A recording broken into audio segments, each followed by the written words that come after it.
Democracy लागू है तो वहां क्या होता है, रिप्रेजेंट जिसको करता है, पब्लिक का रिप्रेजेंट करता है, वह पावर में रहता है। और उसके पावर रहने का मतलब है कि जनता ही उस पावर में डायरेक्ट रूप से इन्वॉल्वमेंट है। राइट, जनता का शासन है। दूसरा अगर बात करें तो निरंकुशता का नाश है। निरंकुशता का नाश, निरंकुशता का नाश।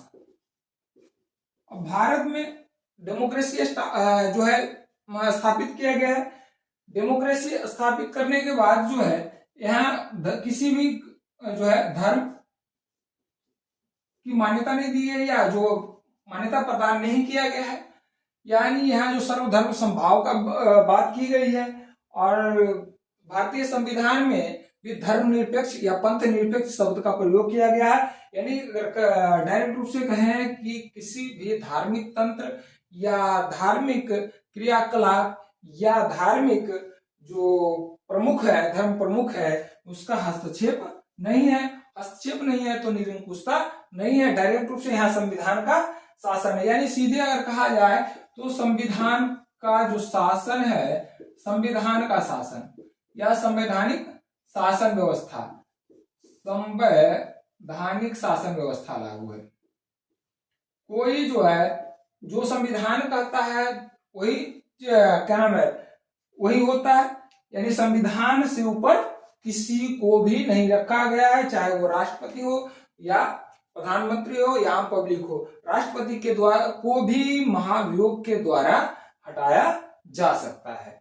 यानी जो है निरंकुशता इसमें बनेगी नहीं। अगर निरंकुश बनने की कोशिश कर रहा है तो उसे हटाया जा सकता है महाभियोग के द्वारा, चाहे राष्ट्रपति हो या प्रधानमंत्री हो, कोई भी। अगर आप बात करें विशेषता के बारे में इसको, तो सीधे रूप से जनता की भागीदारी है।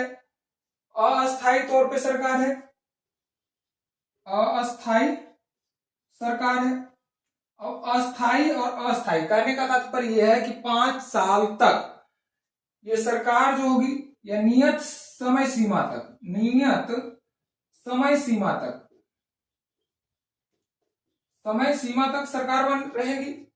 जैसे नियत समय सीमा लोकसभा है, लोकसभा का कार्यकाल 5 साल का है। 5 साल के बाद निर्धारित समय जो 5 साल है, 5 साल के बाद चुनाव अनिवार्य रूप से कराया जाता है। और उस चुनाव के बाद जो सरकार का, अगर जो वर्तमान सरकार है, अगर वो पूरा बहुमत पा लेता है तो सरकार जो है उसका परमानेंट चलता है।